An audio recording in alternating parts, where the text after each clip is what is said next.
Olá, ouvinte, bom dia, boa tarde, boa noite. Hoje é dia 22, sábado, dia 22 de agosto de 2020. É importante citar essa data porque eu não sei quando você vai nos assistir, quando você vai ouvir esse podcast. Eu sou o Wagner Leão, falo aqui de Lisboa, Portugal. Estamos aqui então hoje com super capacitada profissionais da área de TI.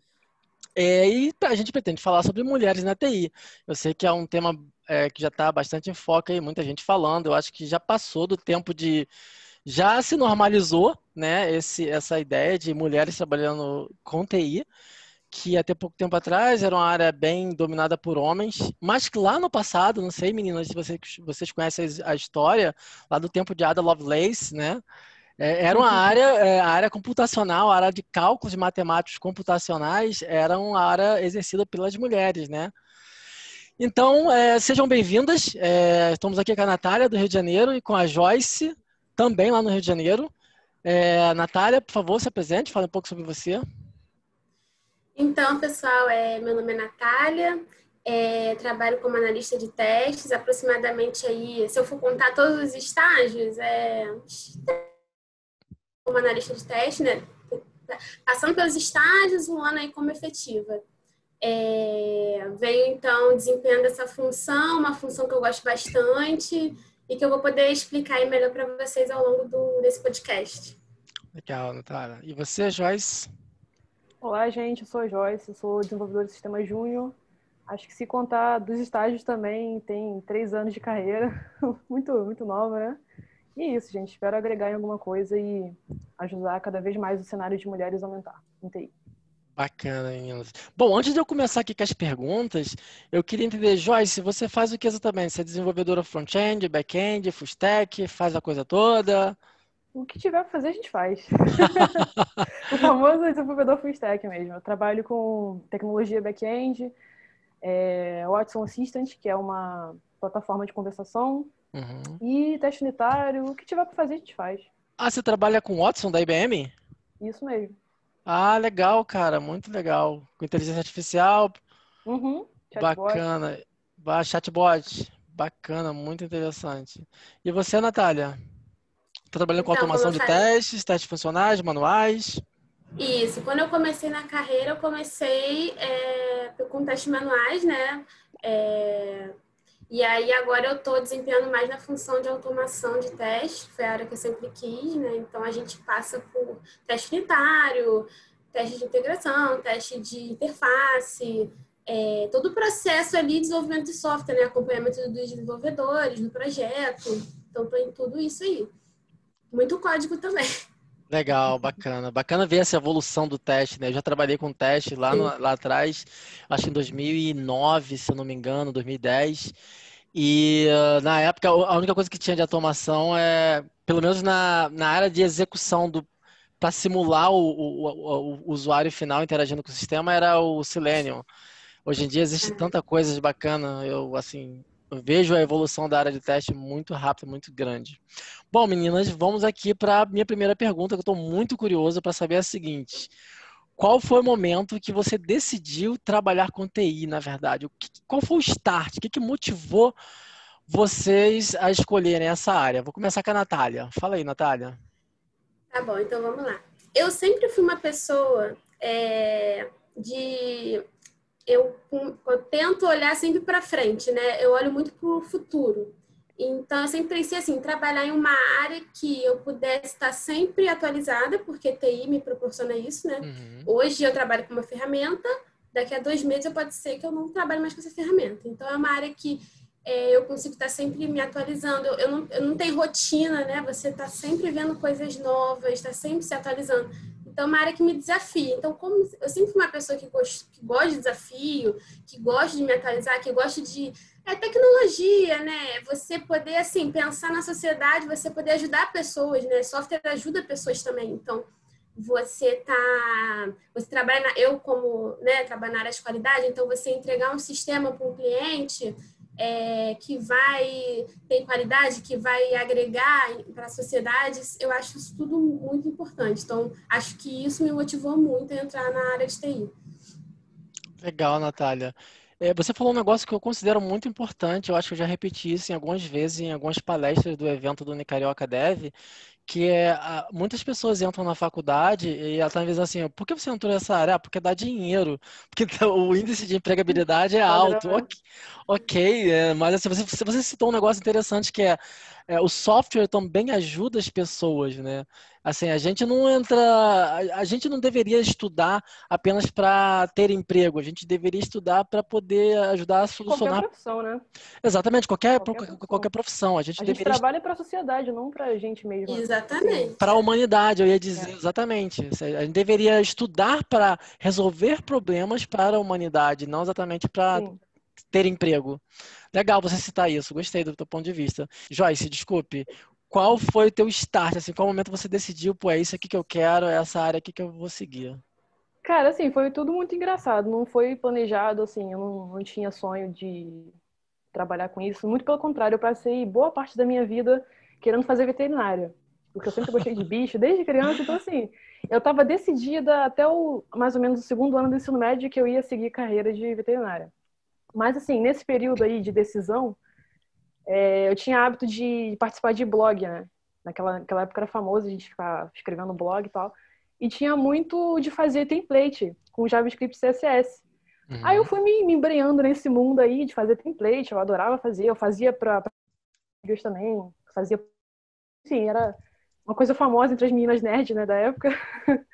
Aí eu fui pesquisando, vendo sobre tecnologia. Aí quando eu terminei o ensino médio, eu pensei, será que eu vou fazer isso mesmo? Aí eu fui fazendo pesquisa assim, em relação à empregabilidade também, eu vi que TI sempre tem sido nesse ponto mais empregável do que as outras profissões, né? Aí, sei lá, eu fui pesquisar o curso de informática, eu li a grade curricular, eu falei, vamos tentar, se der errado eu paro no primeiro período e eu sigo o que eu já tinha em mente, né? Bem, não deu errado, eu tô aqui, né? Então, Então você considera que deu certo? Você gosta do que você faz hoje? olha, eu gosto do que eu faço hoje, eu gosto de onde eu cheguei, eu gosto de tudo que eu faço. Assim, às vezes, assim, quando não funciona, eu quero voltar pra veterinária, sabe? Quando o código não compila, quando dá bug, a gente, por que que eu tô aqui? Por que que eu tô fazendo aqui, sabe? Mas, assim, é só brincadeira mesmo. Eu acho que eu me encontrei nessa área e, sei lá, eu acho que eu não seria tão boa fazendo outra coisa, sabe? Legal. Você citou dois pontos aí que chamam a minha atenção. A primeira delas é naquela época. Tipo assim, como assim naquela época? Qual época é essa? A gente sabe que na TI as coisas passam muito rápido, evoluem Então, muito rápido. Quando a gente pensa hoje no volume de framework JavaScript e pensa que na linguagem JavaScript lá atrás, assim, as coisas passaram muito rápido, evoluíram muito. Mas que época é essa? Qual era esse ano? justamente como você falou, as coisas passam muito rápido. Aham. Na época, a modinha era jQuery, todo mundo usava jQuery para fazer qualquer coisa. Fazer uns efeitinhos na tela. E exatamente. Então, assim, tudo mudou hoje em dia. Na época, JavaScript era subestimado, né? Hoje em dia Era. tem 50 mil Exato. frameworks aí aparecendo a cada dia. Então, assim, naquela época, eu diria, sei lá, uns 10 anos atrás. Eu não sou tão velho Oh, assim, eu tenho 23 anos. ok, Então, revelou a idade sem ninguém pedir, mas tudo bem. gente, o Tá de problema boa, aí. você pode, nova? Tira onda. Engraçado você citar isso, porque assim, eu também gostava, né, das customizações de blogs, customizações de sites, mexer Sim. um pouco com HTML, e quando surgiu a biblioteca jQuery, nossa, caramba, aquilo ali pra mim, eu gosto muito Eu da também. coisa prática, sabe?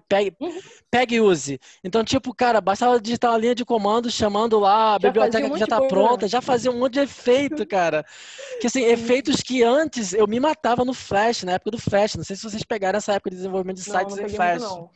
Eu Peguei muito, peguei essa não. época de desenvolver sites em Flash e tinha que aprender para você fazer um emotion, né? Pra você fazer alguma coisa em movimento na tela.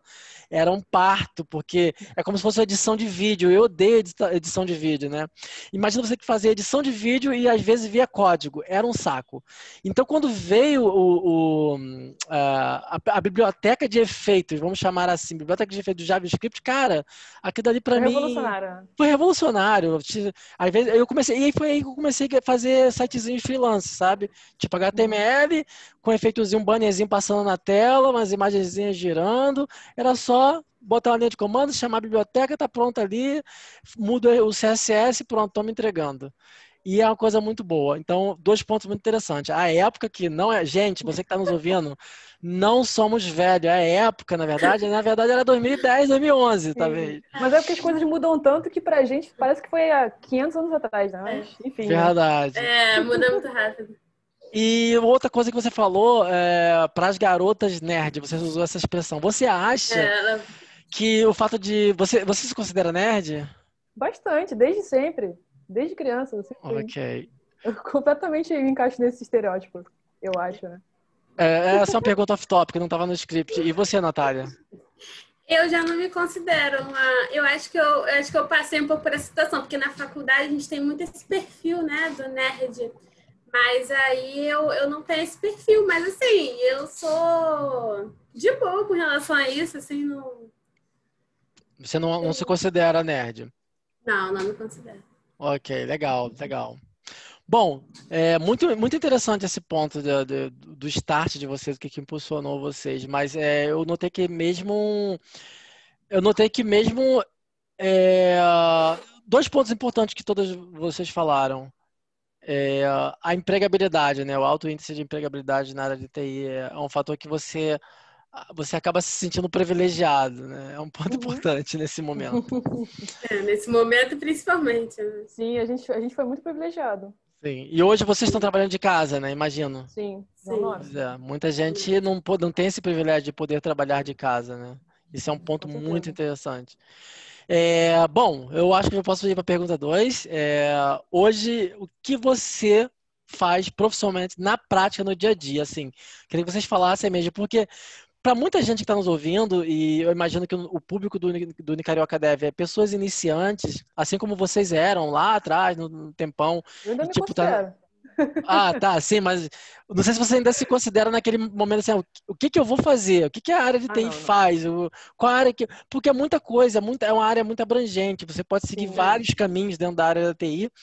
Então, algumas pessoas ficam. Eu lembro que eu ficava, tipo, cara, mas assim, o que que eu vou ser? Você desenvolvedor, você analista de teste, de negócios, banco de dados. Eu ficava assim, cada uma disciplina que eu estudava e eu gostava, não, eu pesquisava um pouco sobre aquela área. Mas aí, na prática, faltava um conhecimento, de repente, um contato com pessoas já trabalhavam na área para, de repente, dizer assim, o que que eu faço no meu dia a dia, para eu entender se era realmente aquilo que eu gostaria de fazer. Então, hoje, Natália, o que que você faz no seu dia a dia? Como é que é o seu dia a dia? O que que você faz? Qual a ferramenta você usa? Quais equipes você interage? Meu dia a dia é o seguinte, eu trabalho, né, com elaboração, assim, do processo, né, vamos do processo. Elaboração de plano de teste, elaboração de caso de teste, e aí a gente faz uma bateria de testes manuais, isso vai depender do projeto. Se for um projeto que necessita de teste unitário, eu vou trabalhar junto com os desenvolvedores, como já aconteceu. A gente vai fazer teste unitário junto, a gente vai fazer revisão de código, tudo isso. Tudo vai depender do projeto. Se for um projeto com teste de integração, que eu também já trabalhei, vai ser teste de integração. Se for um projeto com teste de interface, aí vai depender do cliente. O cliente quer Selenium, como nesse caso agora, que está acontecendo, a gente usa o Selenium, usa com a linguagem C#. Se for um cliente que quer usar, vou dar um exemplo aqui, o Cypress, a gente tudo depende, né, do projeto. Então, passo por todo o processo de plano de teste, caso de teste, e depois a gente começa a fazer a automatização desses testes. E aí vai de acordo também com a gente prioriza os cenários, então tem um trabalho ali muito junto com o PO, analista de negócios, Scrum Master, desenvolvedor. Então eu trabalho com todo o time, né? Todo dia, todo o time mostrando relatório para gerente, a gente tem, né, relatório de bug, sistema, relatório de qualidade, então tem tudo isso aí. Trabalho com todos os times. Legal, cara, muito bom saber dessa interação e saber e ver onde você chegou. Eu lembro lá atrás, muito tempo atrás, a gente conversava sobre isso. Eu não sei se meus conselhos te ajudaram, ou de alguma forma te influenciaram a entrar nessa área, Sim. mas é muito legal ver esse teu nível profissional hoje. E você, Joyce? Cara, eu trabalho com desenvolvimento de sistemas. Eu trabalho numa multinacional que presta serviço para uma empresa de telecomunicação. E o serviço que a gente presta, não somente esse, né? No caso da minha equipe, a gente faz o desenvolvimento das features desse chatbot. Então, eu trabalho com tecnologia back-end, eu trabalho com Watson, teste unitário e basicamente isso. Mas assim, como é que é o teu dia a dia? Como é que a demanda chega para você? Como é que vocês utilizam o TFS? Vocês utilizam o Jira? TFS? O Team Foundation O menos... Azure DevOps, né? Não, na verdade é a ferramenta de gestão da Microsoft ou o Jira. O que vocês usam de ferramenta dos requisitos até a execução das tarefas? Então, a Como é que a gente tarefa chega trabalha... até você? Eu digo assim, Joyce, como a demanda é cadastrada, em qual sistema de gestão de demandas ou do projeto, e aí o que acontece depois que ela é cadastrada para ela chegar até você? Então, a gente usa o Really, não sei como é que fala exatamente, mas é onde a gente cadastra as nossas histórias. Aí, junto com o PO, a gente aplica os pontos dele, né? E durante a sprint, assim, quando a gente seleciona, a gente desenvolve durante a sprint, no final da sprint a gente apresenta numa review, e é basicamente isso, esse é o nosso processo. Entendi. Deixa eu só traduzir aqui para os ouvintes iniciantes que possam estar nos ouvindo. Quando você descarrega os pontos, você dá uma estimativa, não é isso? Isso, Tipo, exatamente, uma estimativa de esforço. o Product Owner, que é a pessoa, o profissional que tem a visão do usuário, daquilo que precisa ser desenvolvido, escreve a história do usuário do ponto de vista do usuário, apresenta para o time de desenvolvimento e cada desenvolvedor dá uma estimativa e aí sim você pega as tarefas para desenvolver as tarefas que você estimou, imagino. Isso, exatamente. Legal. E depois você faz o teste unitário? Teste unitário, homologação. E aí quem é responsável por fazer o deploy em produção? É a sua O área próprio mesmo? time. Ah, o próprio time. Legal. Sim. Bacana isso. E você está quanto tempo fazendo exatamente Desculpa, isso? peraí. Falei besteira. Ok, go Quem ahead. faz deploy em produção não é o meu time. Não, seu time. Não é o meu time. Imaginei que às vezes... Pode A falar. gente faz Gmood. Sim, você abre uma Gmood em algum lugar. E aonde você abre a Gmood? Não sei, porque eu não participo disso. Entendi, Entendeu? entendi. Só para quem está nos ouvindo também não ficar muito perdido, abrir um Gmood é como se fosse abrir uma requisição para alguma coisa subir, de mudar, transitar entre os ambientes de desenvolvimento, homologação e produção. Isso. E é engraçado isso, eu sempre falo com as pessoas sobre isso. Muitas vezes as pessoas começam a executar uma atividade profissional e ela não estou dizendo que é o caso de vocês, tá? Mas essas perguntas nos fazem pensar nisso. E elas não se tocam do processo como um todo, né? Ela tá muito focada na execução da parte dela, Sim. e às vezes ela não consegue explicar como aquilo chega até ela, onde é que aquela ideia nasceu, não é o teu caso. Não, E é assim, mas onde assim, eu morre a gostaria de ideia. acrescentar que isso geralmente, acho que, na minha visão, acontece quando a empresa é muito grande, tem muitas Sim. equipes, muitos times responsáveis por coisas diferentes, porque aí a gente fica o tempo todo justamente olhando para o que a gente faz. Uhum. Eu acredito que isso mais acontece com pessoas novas, né, como eu. Uhum. E o todo, assim, como a gente vai pegando com o tempo, né? Porque, assim, quando eu cheguei, muita coisa eu não entendia. Eu não entendia porque tinha rally, eu não entendia porque que a gente aplicava pontos, eu não entendia o que os outros times faziam, sabe? A gente faz coisas diferentes, né?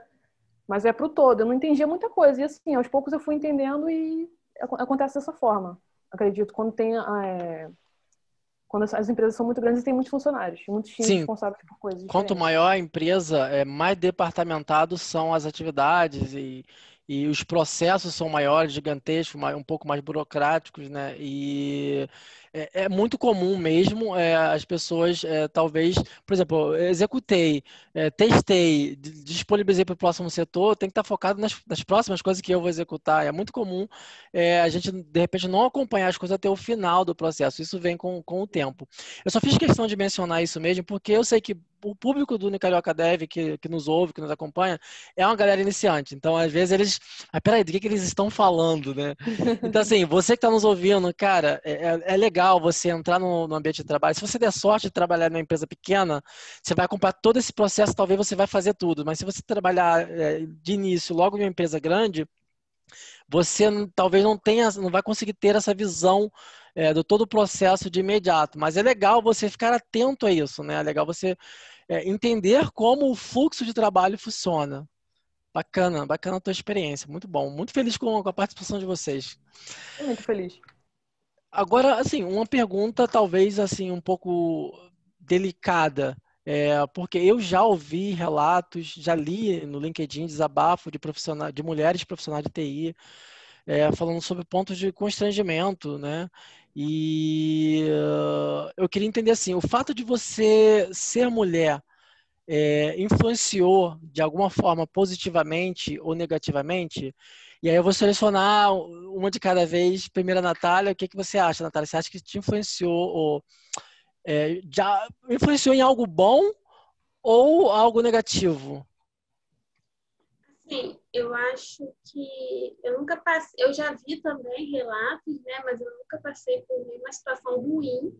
Eu vou falar aqui uma situação, acho que assim, para mim é algo positivo que eu passei na época da faculdade, que é assim, a faculdade tem mais homens do que mulheres, né? Isso daí é um fato. Então, assim, trabalhos em grupo, né? Então, eram mais grupos de homens. E aí você acaba que fica um pouco ali, né? Não sei se a Joyce passou por isso, deslocado, vamos dizer assim. Sim, sim. Só que aí os meninos, eu acho que assim, com um trabalho onde exige, talvez, assim, situações de detalhamento, sei lá, detalhar alguma coisa, ou ser mais perfeccionista, vamos dizer assim, eu acho que aí eles passam a incluir. Eu nunca passei por uma situação de constrangimento, mas assim, eu acho mais nesse sentido. Eles acabam incluindo a gente para a gente poder fazer esse trabalho de detalhe do trabalho, né? De uma apresentação. Acho que seria mais isso. Pelo menos foi um fato que aconteceu comigo. E agora de ponto negativo nunca passei, não.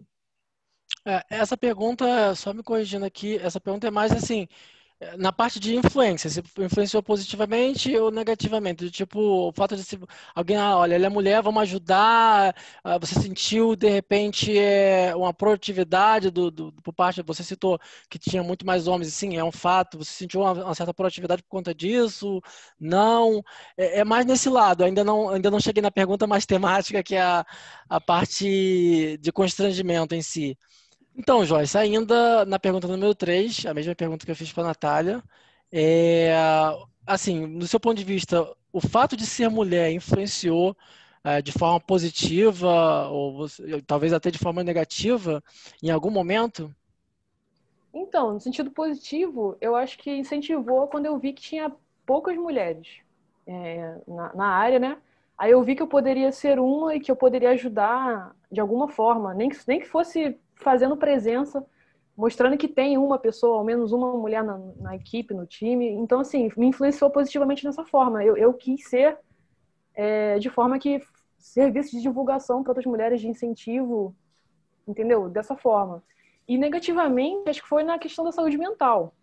Porque, assim, eu não sei se a Natália ela se identifica com isso, mas eu já percebi, assim, na minha experiência, que em tecnologia pode existir um time com uma pessoa, com um homem mediano, que, assim, ele sabe fazer as coisas, ele faz o trabalho dele, mas ele não é, assim, especial, ele não, tipo, não é uma pessoa, entendeu? Impressionante. Agora, para uma mulher ter voz, para ela ter destaque, ela ser respeitada e reconhecida, ter a sua opinião validada, ela tem que ser melhor do que qualquer homem mediano. E Uhum. nesse ponto, eu acho que atrapalhou a saúde mental, porque, sei lá, eu acho que me obrigou a estudar mais, a fazer mais do que eu via que as pessoas faziam, por exemplo, na faculdade. Enquanto eu ia com a intenção de estudar, eu passava em biblioteca, eu pegava livro, às vezes eu fazia coisa de estudante também, mas assim, de modo geral, eu me via mais esforçada, com mais vontade de estudar e de aprender aquilo do que os rapazes, entendeu? Então, assim, dessa forma, acho que minha saúde mental foi mais deteriorada do que eles nesse sentido. Entendi.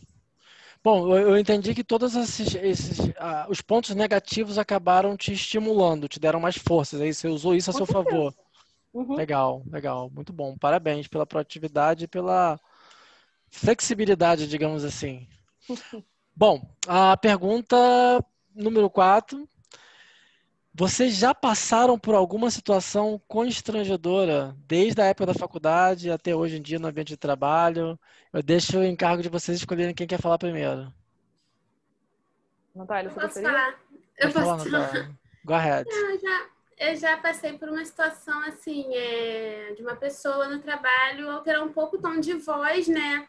E eu levar um pouco pro coração, vamos dizer assim. E aí, mas depois a pessoa, né, se ligou, pediu desculpa e tudo mais. Então, assim, acho que foi a única situação que eu lembro de ter passado. Acho que foi isso. Assédio, nunca sofreu. Não. Apesar de já ter escutado relatos de outras mulheres, eu nunca passei por isso, não. Nenhuma empresa que eu passei. Entendi. E você, Joyce? Cara, isso aí acho que foi um pouco mais recorrente do meu lado. Assim, teve uma situação que foi numa entrevista de estágio. Foi, acho Uhum. que no meu primeiro estágio. Eu tava tentando buscar meu primeiro estágio. Aí, assim, tava tudo correndo normalmente. A pessoa tava me fazendo perguntas relevantes, eu tava respondendo. Aí, do nada, ficou um silêncio na sala. A pessoa perguntou, mas e você tem namorado? Aí eu, tipo, o que que essa pergunta tem relevância pra isso? Aí a pessoa, tipo, deu uma desculpa super esfarrapada, ficou meio sem o que fazer, sabe? Mas, enfim, esse foi um dos momentos mais constrangedores que eu já passei. Teve também na faculdade, que teve uma matéria que era super difícil, com um professor super difícil também. Assim, a gente que é da Nicarágua, a gente deve conhecer, né? Não vou citar o nome dele, né? Mas todo mundo sabe quem ele é. Enfim, a matéria é difícil, o professor é difícil também, embora seja um excelente professor.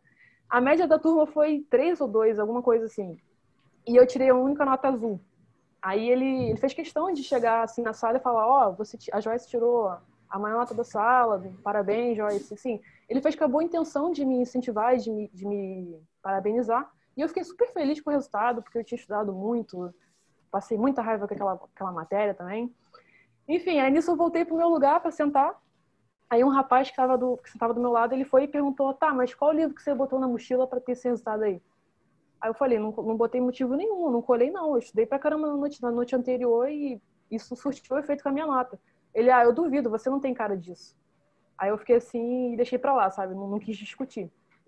Então, assim, Caramba. situações eu acho que constrangedoras todas relacionadas à aparência. Parece que de alguma forma a pessoa associa mulher e de aparência alternativa, né, porque eu me considero uma pessoa de aparência alternativa, eu tenho tatuagem, eu me visto de uma forma mais informal, eu acho que isso assimila nas pessoas alguma informação de que eu não tenho uma capacidade intelectual suficiente para estar aí naquela posição, né?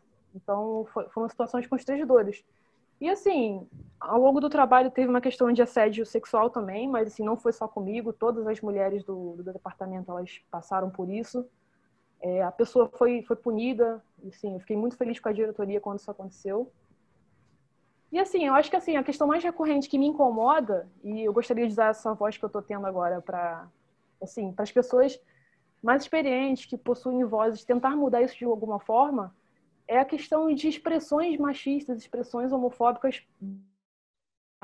Assim, a gente trabalha com um trabalho estressante, difícil, às vezes a gente está cansado, assim, quando a gente ia diariamente, eu imagino que o desgaste de transporte aumentava ainda mais o nosso estresse. Então, assim, eu entendo que é normal a gente ficar completamente estressado e querer desabafar de alguma forma, Uhum. falando palavrão, assim, super ok, eu entendo porque eu também sinto isso.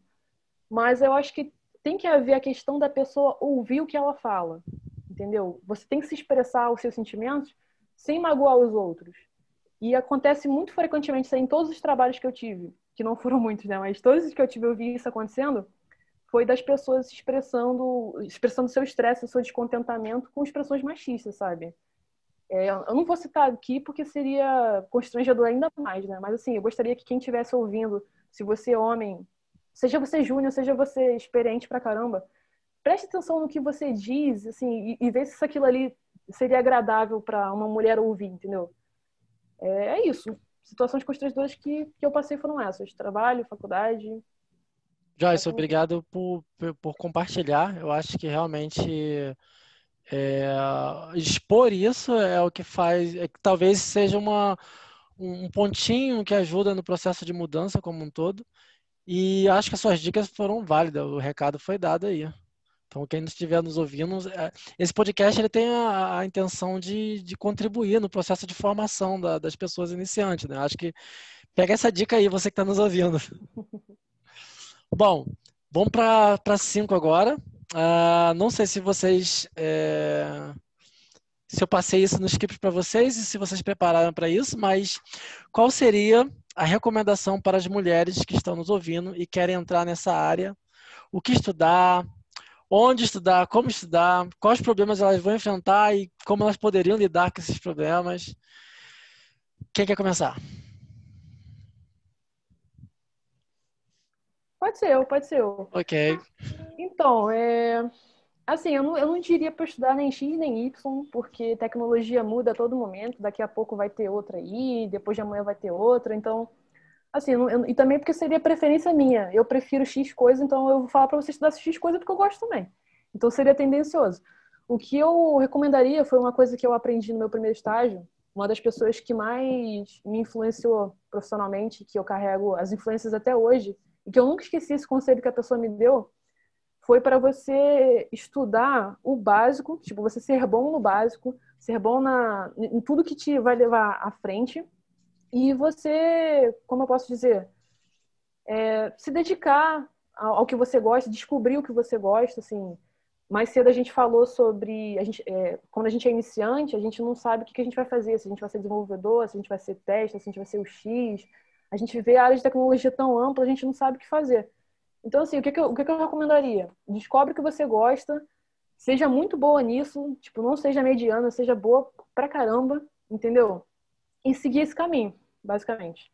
E outra coisa também não relacionada à tecnologia seria ter voz, a ter impulso, a ter vontade, entendeu? Quando alguém quiser te silenciar, você fala mais alto, você dá a sua opinião, você, entendeu? Se imponha. Não se oprime pelo fato de você ser mulher e as pessoas falarem mais alto porque você é júnior, você acabou de chegar na empresa. Não, entendeu? Se você chegou ali, tipo, acho que todo mundo tem que entender isso. Se você chegou ali é porque você é capaz. Então, se você é capaz de debater com a pessoa, de expressar a sua opinião, se você acha ela relevante e válida de ser aplicada, entendeu? E acho que é isso, Pô, basicamente, o que eu tenho para dizer. legal você expor isso, o Joyce. Eu super concordo com você em relação. Eu não sei quem foi o teu mentor. Eu sei que você passou pelo projeto Matrix, mas eu super concordo com esse ponto de estudar a base, se solidificar. E eu acho que os pontos finais que você citou, de ter voz, eu acho que é mais uma questão de atitude, você tem que ter atitude mesmo, Sim. né? Em Uhum. todos os pontos. A atitude ela não é uma atitude só de você executar tarefas e ser proativo na execução das coisas concernente à empresa, mas uma atitude pessoal, uma atitude sua Não, e mesmo. isso também não vale só para mulher, porque no começo, quando a gente é recém-formado, a gente é júnior, a gente tende a Uhum. ficar um pouco mais retraído mesmo, porque a gente vê um monte de gente que tem lá 50, 40 anos de Sim. carreira e a gente quer falar uma coisa que às vezes a gente pensa que é até idiota, né? E eu Aham. diria que não, que você tem que falar, você tem que expressar, se você acha isso relevante, não importa se você é homem ou se é mulher, você tem que se fazer ouvido, se fazer presente. Sim, legal, super concordo com você. E você, Natália? O que você indicaria? Qual é a sua recomendação?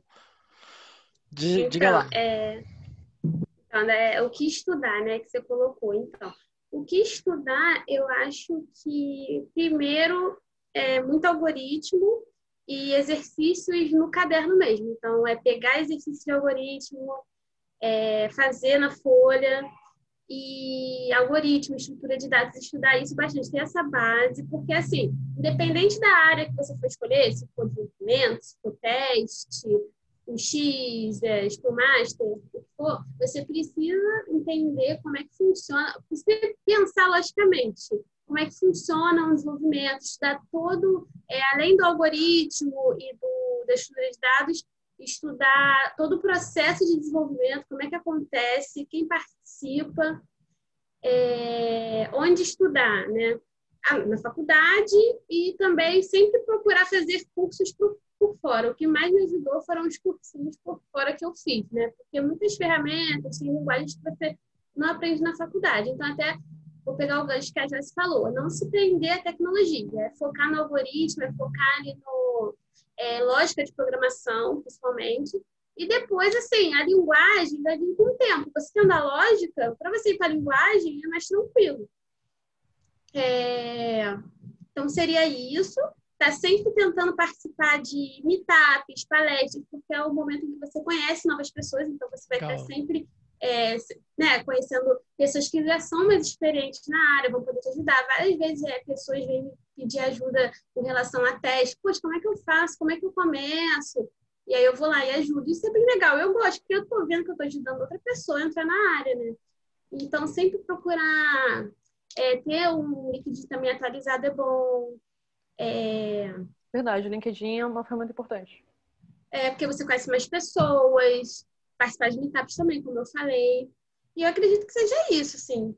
E aí, com o tempo, o estágio, o trabalho surge. Legal. Obrigado por compartilhar essas dicas. Legal, menina, todos vocês compartilharem isso. E para encerrar, a gente sempre pede para os participantes citarem uma frase, um filme, um livro que vocês acham que contribuíram profissionalmente, para vocês profissionalmente também como pessoas. Quem quer começar? Então, vou começar. Tenho 2 livros para recomendar, que é o Scrum, a arte de fazer o dobro do trabalho na metade do tempo, esse daqui. Legal, do Jack Sutherland. Isso. E também tem Manual de DevOps, que eu também gostei bastante. Esse aqui do Scrum ainda estou lendo. Esse aqui eu já terminei, é bem legal, eu gosto bastante. Legal. E você, Joyce? Cara, eu recomendaria um livro assim que eu acho que não é de tecnologia, mas ele é super relevante pra gente, porque tem a cultura de dormir pouco na nossa área, né? O pessoal endeusa essa característica, né, de dormir pouco, de ficar trabalhando de madrugada. E esse livro, ele explodiu a minha mente, né, se eu posso traduzir isso literalmente, porque, assim, ele desmentiu tudo que eu achava que eu sabia sobre dormir, e ele mostrou o quão ruim para nossa saúde, tanto mental, tanto na questão do aprendizado, quanto na questão de memória, de percepção, a curto e a longo prazo, entendeu? E ele fez relação de obesidade, diabetes, insônia, uma série de problemas que são de depressão, entendeu? Ansiedade, uma série de problemas que rondam o nosso século, né? Que são doenças do nosso século, porque elas estão cada vez maiores, né? Ele fez uma relação disso com o simples ato de dormir. O ato de você dormir, a quantidade que o seu corpo precisa, o quão bem isso faz para você se você faz certo e o quão ruim faz para você se você não faz, entendeu? E quando eu li esse livro, eu me enxerguei na questão da ansiedade, porque durante a faculdade, né, eu vou me formar agora, no final do ano, mas durante a faculdade, durante as matérias, eu passei por muitos períodos de ansiedade, especialmente quando eu comecei a trabalhar. E eu acho que acredito que foi pela questão da pressão também, né, de trabalhar, estudar, de fazer prova, de entregar no trabalho, de ser eficiente, mas também teve a questão que eu dormia pouco. E eu percebi o quanto isso mudou quando eu dei importância para o meu sono, igual eu dou importância para fazer exercício, igual eu dou importância para estudar. É uma coisa tão importante quanto, ou se bobear até mais, entendeu? Porque eu aprendi nesse livro que... Enfim, eu não vou dar spoiler, né? Vocês têm que ler, porque, assim, eu sou praticamente fã, né? Mas o nome do livro é Por que Nós Dormimos, do Matthew Walker. Ele é da editora Intrínseca. Eu não tenho aqui a versão física dele, eu só tenho a versão digital. Mas é isso, gente. Leiam esse livro. Vai ser um investimento para a vida toda de vocês. E é isso. Cara, super me influenciou. Eu não conhecia, já dei um Google aqui Nem eu também, né? rapidamente. Não conhecia, super me influenciou. Eu fiquei com super vontade de ouvir esse livro, porque provavelmente eu não vou ler, porque eu não tenho Kindle aqui. Eu estou tentando evitar comprar livros físicos, mas eu vou ouvir esse livro com certeza. Bom, obrigado por compartilharem as experiências de vocês, obrigado por compartilharem esse Era você. conteúdo e fazer parte desse episódio. Fiquem à vontade, para caso vocês tenham algum tema que gostariam de compartilhar no próximo, tá bom? Então é só me mandar uma mensagem e a gente Com certeza. Inclusive, grava eu junto. gostaria que tenha próximos, que tenha mais mulheres falando em podcast. Pode chamar a gente aí, né, Natália? Pô, Aí legal, tem que cara. chamar mais mulheres. Então, Natália falando de teste, olha só, teste é um assunto importante, sim, que muita gente não dá importância, inclusive eu acho que muitas equipes, muitos times tinham que ter alguém responsável por isso. Então, assim, Natália, passa o seu conhecimento pra gente. Já gosto da Joyce, já. Já abraçou teste. Já abraçou teste, já gosto. É isso, gente. Então é isso, você que está nos ouvindo, nos assistindo, muito obrigado por nos acompanhar até aqui. Se você achou esse conteúdo interessante, deixe seu like, faça